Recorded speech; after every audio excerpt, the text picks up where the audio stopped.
এবার আসলেন হুলু। হ্যাঁ, এই হুলের নাটকের শেষ নেই। কিরে, অল্প বয়সে পেকেছিস, তার নমুনা পুরো সমাজ, ওয়াইটি, তোর পরিবার আর ম্যান্ডির পরিবার অলরেডি সবাইকে তুই বুঝিয়ে দিয়েছিস যে তুই অল্প বয়সে কি রাম পাকা পেকেছিস, ঠিক আছে? আর ঠিক এই রাম পাকা পাকার মুহূর্তে যদি একটা রাম বাট তোকে দেওয়া যায় না, তুই সেখানেই যাবি। হ্যাঁ হ্যাঁ বন্ধুরা, আসলে হুলের এত সৎসাহস কোনোদিনও নয়, কারণ হুল মানুষটা বড়ই অসৎ। বাচ্চা ছেলে, অল্প বয়সী ছেলে, 20+ কি 20+ বয়স, যে বয়সে মেহনত করতে লাগে, যে বয়সে সে পড়াশোনা করুক বা কর্ম করুক, যাই করুক, কিন্তু আসলেই দুটোই তো মেহনতের দ্বারাই হয় না। এই ছকরিবাজি করে, এই বৌদিবাজি করে এসব হয় না তো। না, প্রেম নয়, প্রেম ট্রেম, শুনুন, প্রেম ট্রেমের জন্য একটা বিবেকের প্রয়োজন হয়, এদের সেটা নেই। এরা হচ্ছে এমনই এক ধরনের মানুষ যারা অল্প বয়সে শর্টকাটে কিভাবে টাকা ইনকাম করতে হয়। এই, তুই জানিস তুই কোন খাতায় নাম লিখেছিস? আমি তোকে বলবো তুই কোন খাতায় নাম লিখেছিস। হ্যাঁ, আচ্ছা, হঠাৎ করে এরকমই একটা সময় এ কোথা থেকে এলো, এর ব্যাপারে একটু বলতে লাগে তো। হ্যাঁ, আসলে এই হুলু বা হুল বা হুলু, লুলু লুলু, হুলু লুলু, ঠিক আছে, নতুন চিনিমা পেয়েছে। হ্যাঁ, আমাদের নাগিন হচ্ছে হুলু লুলুর নতুন চিনিমা, বুঝছিস? আয় আয়, অস্বীকার করবে না, একদম একদম অস্বীকার করবে। তোর এত দম হয়ে গেছে নাকি রে? হ্যাঁ, কি রে, এত দম হয়ে গেছে? হ্যাঁ, অল্প বয়সে একটা বেড়ে পাকা ছেলে, অসভ্য একটা ছেলে। এই এই, তুই এসব করতেছিস কেন এখন? হ্যাঁ, এসব করতে ভ্যান ভ্যান ভ্যান, এটা তোর গান? হ্যাঁ, এই, এটা তোর গান, ট্যালেন্ট? হ্যাঁ, ট্যালেন্ট দেখাতে এসছিস? এই জানা, এই দূর এখান থেকে, এসছিস কেন এখানে? হ্যাঁ, এসছিস কেন? তোমাকে না একবার ঠাটিয়ে দুটো চড় মারতে ইচ্ছা করছে। আমার কমিউনিটি পোস্ট দেওয়া হয়েছে, পোস্ট। হ্যাঁ, তোর তোর লজ্জা করে না রে? এই, তোর লজ্জা করে? তুই মাথা খাটাতে এসছিস? হ্যাঁ, জুতোর বাড়িগুলো খেয়ে খেয়ে তুই এখন মাথা, তুই কি ভেবেছিলি তোকে সবাই, তুই কি ভেবেছিলি, তুই কি বলেছিলি যে তুই 2 মাসের মধ্যে একটা তুই ভিডিও বানাবি, একটা তুই ইয়ে করবি, শর্ট ফিল্ম বানাবি। হ্যাঁ, গল্প দিয়েছিলিস, সেই গল্প দিয়ে সাবস্ক্রাইবার জুটাইছিস, তাই তো?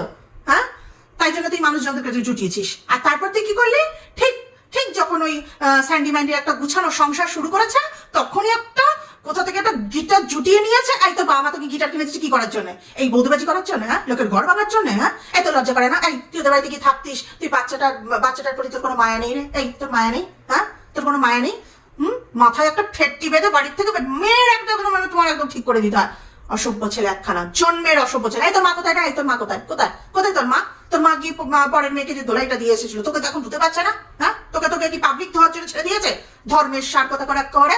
হ্যাঁ, এই, ইনকাম করার জন্য এটাই, এই রাস্তায় পেয়েছিস? তোর অন্য কোনো রাস্তা নেই? হ্যাঁ, অন্য কোনো রাস্তা নেই? এই তুই তো চিনি মা তোকে ডেকেছে, তুই চিনি মা ডেকেছে, তুই চলে আসবি? তোর লজ্জা নেই রে? এই 2 ফুটের একটা ছেলে, তোর লজ্জা নেই? হ্যাঁ, নাক টিপলে দুধ বেড়ে, এখানে এসেছে তুমি নাটক করতে? হ্যাঁ, সংসার ভাঙতে? 2 নম্বরই একখানা। হ্যাঁ, 2 নম্বরে, 1 নম্বরে ছাঁচড়া, আর 2 নম্বরই ছেলে, 1 নম্বরে। হ্যাঁ, পড়াশোনা কিছু নেই। মা বাবা, এই ঘরে গিয়ে একদম মা বাবার সাথে গিয়ে থাক, ঘর থেকে একদম বেরোবি না, ছ্যাঁচড়া কোথাকারে। তো বন্ধুরা, একে বার করে আনা হয়েছে। হ্যাঁ, এই হুলুলুলুকে বার করে আনা হয়েছে। কে বার করে এনেছে? হুলুলুলুর নতুন চিনিমা। হ্যাঁ, সুগার মামি। সে সুগার মামিটাকে জানেন তো নিশ্চয়ই, নিশ্চয়ই আমার থাম্বনেল দেখে বুঝে গেছেন। হ্যাঁ, নাগিন হচ্ছে এই হুলুলুলুলুলুলুলুলুলুলুলুলু হচ্ছে সুগার মামি। হ্যাঁ, বাংলায় যারা কয় চিনিমা, আমরা তো সুগার মামি, সুগার ড্যাডি এসব বলাটা আমাদের ভাল লাগে না, বুঝছেন তো? চিনিমা, চিনিমাটা বেশ ভালো। হ্যাঁ, চিনিমা হচ্ছে এই চিনিমা এর ডাকসে আরে চলে এসছে। হ্যাঁ, চিনিমা কি বলুন তো, একটা দুর্বলতা আছে। চিনিমার একটা দুর্বলতা আছে, এই নিকর্মা, খেষ্টা, এই যে হুলুলুলু মানে হুল, একে হচ্ছে চিনিমা অ্যাডাপ্ট করে নিয়েছে। কেন অ্যাডাপ্ট করে নিয়েছে? কারণ চিনিমার আশপাশ থেকে সবাই জাস্ট সরে গেছে। কেন সরে গেছে? নোংরার সাথে কেউ থাকবে না। আমাদের তো কোনো দায় নেই এই চিনিমাকে নিয়ে কোনো ভিডিও করার বা কোনো কিছু করার, কিন্তু আমাদের একটা বিবেক বলে জিনিস আছে। চিনিমা নিজের ঘরে বসে যা যা করছিল, নিজের আত্মীয় স্বজনদের মধ্যে যা যা করছিল, সে নোংরামি হোক আর যাই হোক, বাবা ওর আত্মীয় বুঝবে, আমাদের কি আছে বলুন তো? আমরা এখন কি করবো বলুন? তার একটু ওয়েট করবো। হ্যাঁ, ফোনটা এসে গেছিল না, ডিস্টার্ব হয়ে যায় ভিডিও করতে করতে, ঠিক আছে? তো ঘটনাটা হচ্ছে চিনিমার আত্মীয় স্বজন, বাবা ওর আত্মীয় স্বজন, ও বুঝবে ও কি করবে না করবে, ও প্রেম করবে কি করবে, ওখানে কোনো কথার দরকার নেই, ও যা ইচ্ছা করছিল করুক। কিন্তু ঘটনা কি আছে, ওই যে স্টেশনে হুলুলুলুকে দেখেছিল না, ওই যে ও তো আবার এসব বেশি ফিল করতে পারে, বুঝছেন তো, অনেক বহু পুরনো পাপি রে ভাই, 10 বছরের পুরনো একটা পোলারে নিয়ে ওরে বাবা রে বাবা গাটা গিনিয়ে ওঠে। এটা যে কি ভাই কি, আর সব থেকে বড় কথা না, যদি এই চিনিমা হতো ধরুন 50 বছর বয়স, আর এই চিনিমার যদি ওই পোলাটা যদি হতো 40 বছরে, তাও বুঝতাম যে একটা ঠিক আছে, কোনো অসুবিধা নেই, এখানে কিছু বলার দরকার নেই। 40 বছরের একটা লোক ঠিক আছে, 50 বছরের একটা মহিলার সাথে। কিন্তু দেখুন এই চিনিমা এসব মানে ছেলেপুলেদের দিকে দৃষ্টি দেখবে, দেখবেন 19, 20, 18, 19 মানে এরকম ধরনের, মানে এদের একটা না কি বলবো, একটা এই বাচ্চা বাচ্চা ছেলেদের প্রতি একটা অবসেশন আছে, বুঝছেন তো, ঠিক আছে। মানে এখানে এদের না মানে রুচি বিবেক বুদ্ধি কোনো কিছুতে কাজ করে না, কারণ এগুলোতে হবে না, এগুলোতে ওঝা ডক্টর কিচ্ছু করতে পারবে না, এটা হচ্ছে এক ধরনের রোগ। হ্যাঁ, তো চিনি মায়েরও সেই রোগে, একই রোগে পড়ছে, এই রোগে পড়ছে মানে কি, ওই যে স্টেশনে বলছে না চিনিমা যে কি যেন কি চোখে কি দৃষ্টিতে যেন দেখছিল দুজনকে, আসলে ওটা দুজনকে দেখেনি, ওরা এমনি নর্মালি দেখছিল, কিন্তু আমাদের চিনিমা সবসময় একটু ওই রকমই থাকে, বুঝছেন তো। মানে চিনিমাকে যখন ফোন করে কেউ, ঠিক আছে, চিনিমা তখন মানে চিনিমার মানে কথা নর্মাল কথা বলতে পারে না, মানে ধরুন ফোনেতেও সিডিউস করার চেষ্টা করে, স্টেশনে বসেও সিডিউস করার চেষ্টা করে, মানে চিনিমাকে যদি আপনি জঙ্গলে পাঠিয়ে দেবেন না, তো জঙ্গলের পশুদেরকেও না সিডিউস করার চেষ্টা করবে। মানে চিনিমার একটা কি বলবো, এটা একটা কিছু বলার নেই, এটা একটা ধরে নিন চিনিমার এক প্রকার এটা একটা রোগ, ঠিক আছে, যেটা এখন রন্ধে হ্যাঁ চিনিমার মানে রন্ধে নাই, রোগটা এখন ঘোরাফেরা করছে, বুঝছেন তো। হ্যাঁ, তো যেটা বলতে গেছিলাম, ওই যে চিনিমা যে দেখেছিল না ওকে স্টেশনে, ওই যে দুজন ও চিনিমা বলছিল, আসলে চিনিমা নিজে ঠিক ওই রকম ভাবেই ওই দৃষ্টিতে তাকিয়েছিল। তারপরে দেখুন চিনিমা বলছে কি, আমি পরকীয়াকে সাপোর্ট করি নে, আমি ম্যান্ডিকে ভালোবেসেছি, আমার বুনু রে, বুনু ও আচ্ছা তুমি বুনু, আর তুমি পরকীয়াকে সাপোর্ট করো না। তারপরে দেখুন চিনিমা কিরকম, মানে চিনিমাকে দুষ্টু বুদ্ধি, ওইটুকুনি একটা বাচ্চা ছেলেকে চিনিমা বলছে আমাকে, আমি বললাম মানে হ্যাঁ আগে ম্যান্ডি বলছে, আমি ম্যান্ডিকে বিশ্বাস করি, পরিষ্কার কথা পরিষ্কার ভাবে বলা উচিত, ঠিক আছে। ম্যান্ডি বলছে যা তোরা একটু একান্তে একটু সময় কাটা। আর চিনিমা কিরকম বদমাস, দুষ্টু না বদমাস, চিনিমা ঘরের বাইরে বসে ওই হুলুলুল হারকাত করছিল না, বিছানা ছাড়া একদম মানে মাটিতে একদম নোংরার মধ্যে, কোনো আসবাবপত্র নেই, কিচ্ছু নেই ঘরে, সেখানে নাকি হুলুলুলুলু একটা পারফরমেন্স করছিল।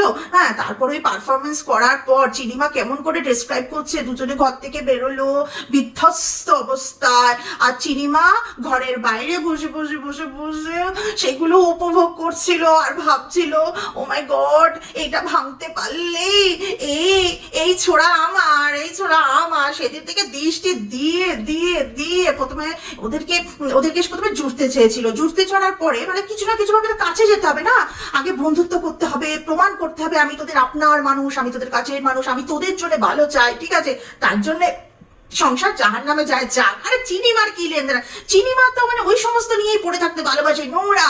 হ্যাঁ, মানে কি বলবো, আবার বলে কি আমি জান করেছি, আমি না ম্যান্ডির মতন গীতর নই, তুমি তো তার থেকেও বড় গীতর রে ভাই, তুমি মানে একজন মানে কি বলবো, কি করে পোষায় রে ভাই, ঘরের মধ্যে সব হচ্ছে, ঘরের বাইরে বসে বলছে আমি থাম্বনেল বানাচ্ছি। চিনিমার মানে মস্তিষ্ক ঠিক আছে ভাই, কি পাগল উন্মাদ নাকি, আবার বলছে আমি কোনো সাপোর্ট করিনি, আমি কিছু করিনি, এর থেকে বড় সাপোর্ট আর কে করতে পারে। আচ্ছা ঠিক আছে, চিনিমা বলছে যে আমি জানি না যে ওখানে হুল ছিল, আচ্ছা ঠিক আছে, যখন স্টেশনেই দেখলো চিনিমা যেখানে হুল বসে রয়েছে, তারপরেও নিজেকে কন্ট্রোল করতে পারিনি, কারণ যখনই স্টেশনে দেখেছে তখনই চিনিমা ওর প্রেমে হাবুডুবু খাচ্ছে আর ভাবছে কি করে একে আমি আমার নিজের কাছে একদম রেখে দেবো। ঠিক সেই সময় কিন্তু চিনিমার মাথার মধ্যে একটা আলাদা করে শয়তানি চলতে শুরু করে দিল, আর ভাবতে শুরু করে দিল যে এর আমি কবে সুগার মামি হব, আমি কবে হব, এই ম্যান্ডি গেলেই আমি হব। দেখুন আজকে দেখুন এই ছেলেটা মার ধরকে নাকি মায়ের কাছে মার ধরকে, মা তার সন্তানকে মারবে, এটা কেউ জানা কথা, আর সত্যি একে শ্মশান করার মতন এই ছেলে একটা অপদার্থ ছেলে, একে মেরে ধরে ঘরে রাখা উচিত। কিন্তু এই চিনিমা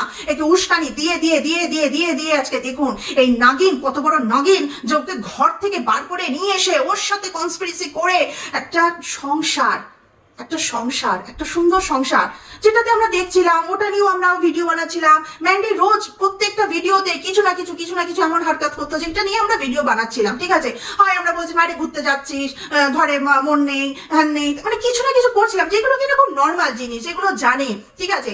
এই আজকে এটা খেলো, আজকে সেটা খেলো, একে বারণ করা হবে তবুও তা খেলো। সে তার বাবাকে নিয়ে ট্রিটমেন্ট করাচ্ছে, সে বুঝতে হবে সে কোন সময়টার মধ্যে দিয়ে যাচ্ছে। আর চিনিমা, এই চিনিমার একটা বিবেকহীন একজন মহিলা, একজন মানে কি বলবো, মানে বদমাইশ মহিলা।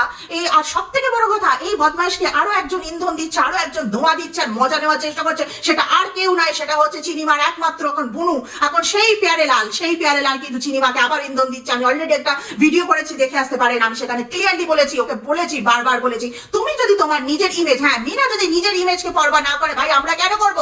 আমরা তোমার পরোয়া কেন করব? যেমনটা করবে তেমনটা তুমি পাবে। তোমার এখন খুব মজা লাগছে, কারণ স্যান্ডি ম্যান্ডি সংসারে এরকম অশান্তি হচ্ছে, সংসার ভাঙবে না, এতজন মিলে ওদের ভালো চায়, তাই সংসার। তার থেকেও বড় কথা, আমাদের চাওয়া তো ছেড়ে দিন, আমাদের চাওয়া পাওয়া তো ছেড়ে দিন, ওপরওয়ালা তো আছে, ওপরওয়ালা আছে। ওইটুকুনি একটা বাচ্চা, ও নিশ্চয়ই বাবা মা হারা হবে না, না? এক জায়গায় বাবা, এক জায়গায় মা, কোনোদিন বাবার সাথে থাকবে, কখনো মার সাথে থাকবে, এটা তো কোনো জীবন না, এটা তো কোনো হতে পারে না, একটা বাচ্চার তো এটা প্রাপ্য হতে পারে না। তাই চিনিমা তুমি সাবধান হয়ে যাও। আর ওই মিনা নিজের আসল রূপ, আমার মনে হয় মিনাকে আরেকটু আমাকে ভাবতে হবে, বুঝতে হবে যে মেয়েটি চায় কি, মেয়েটি কেন এই নোংরামির সাথে তাল দিচ্ছে। প্রত্যেক দিন এর সাথে নাকি ফোন আলাপ না করে নাকি এরা ঘুমাতে যেতে পারে না। ভাবতে পারেন কত বড় মানে এরা অপদার্থ মানুষজন, এদেরকে আমরা সাপোর্ট করি। কিভাবে করব? আজকে বিবেক তোর আমার সাথ দিচ্ছে না যে তোকে নিয়ে দুটো ভালো কথা বলবো, তাই জানি না আগামী দিন বলতে পারবো কিনা। যদি তুই এই হারকাত গুলো করে যাস, তাহলে মিনা আই এম সরি, আমার মানে বোধগম্যের বাইরে, সরি। যাই হোক, চিনিমাকে নিয়ে আবার ফেরত আসি। চিনিমাকে যে যতই প্রশ্রয় দিক না কেন, আসলে এই চিনিমা একটা ডাহা শয়তান মহিলা। তো এই চিনিমার যে ইন্টেনশনে তার প্যারেলালকে নিয়ে এসছে, এই হুলুলুলুলুলুর যা এখন নতুন যাকে অ্যাডাপ্ট করেছে, ঠিক আছে, যার চিনিমা হয়ে উঠেছে, একে দিয়ে আর কি নোংরা খেলা সে খেলাবে সেটা আমরা দেখতে পারবো। কারণ হুলুলুলুলু কিন্তু ভয় পেয়ে গেছে, ও বুঝিনি, ওকে এইভাবে সবাই মিলে আমরা বলবো বুঝিনি। আর যদি তুই না বুঝে থাকিস হুল, তাহলে আরেকবার বলে দিচ্ছি, তুই ভালো করে বুঝে যা। প্রত্যেক দিন কিন্তু সবাই মিলে তোকে ভিডিও করে তোকে হাঁটানো হবেই হবে, কারণ তুই একটা অপদার্থ ছেলে। সমাজে তোর মতন পোলার কোনো প্রয়োজন নেই। যা গিয়ে ঘরে বসে থাক, পড়াশোনা কর, নিজের আর যা করার আছে কর্মজীবনে ব্যস্ত হয়ে যা। কিন্তু এই নোংরামি করে কোনো পরিবারকে এইভাবে তুই ভাঙতে পারিস না, তোর কোনো রাইট নেই। তোর জীবন এখনো শুরু হয়নি রে, তোর জীবন এখনো শুরু হয়নি। তুই জীবন শুরু হওয়ার আগে যে কালিটা নিজের মুখে লাগিয়েছিস না, হ্যাঁ, সেটা তুই তো নিজের মুখেও লাগাসনি রে, তুই বাবা মার মুখেও লাগিয়েছিস। কারণ আমরা যখন অন্যায় করি, আমরা যখন অপদার্থর মতন কাজকর্ম করি, তখন কিন্তু আঙুলটা আমাদের পরিবারের উপরে যায়। আর পরিবারের উপরে সবার আগে যাদের উপরে সেই আঁচটা পড়ে, সেটা হচ্ছে আমাদের বাবা মা।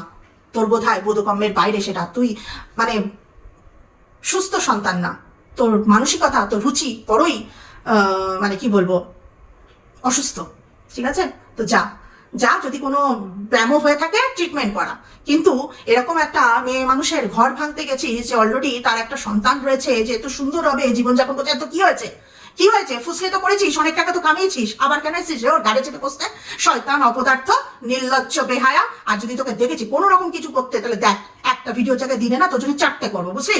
আর যা, তো চিনিমাকে গিয়ে বলে দিস, ঠিক আছে, আমরা চালিয়ে যাব, ঠিক আছে। ও যতদিন না নিজের কর্মকাণ্ড শুধরাবে, ততদিন আমরাও চালিয়ে যাবো। শুধরে নিক, আমরা চুপ হয়ে যাবো। কারণ ওর জন্য তো আমার পার্সোনালি আমি ওকে চিনিও না, জানিও না, আর ভক্তিও হয় না, জানার ইচ্ছাও নেই কোনোদিনও। তো এমন মানুষ যদি চোখের সামনেও পড়ে না, চোখ সরিয়ে দেবো, ঠিক আছে। তাই তো চিনিমাকে বলে দিস একটু ভদ্র হয়ে যেতে। আর কতদিন এইসব করবে বেহায়াপানা, ঠিক আছে? ভালো থাকবেন।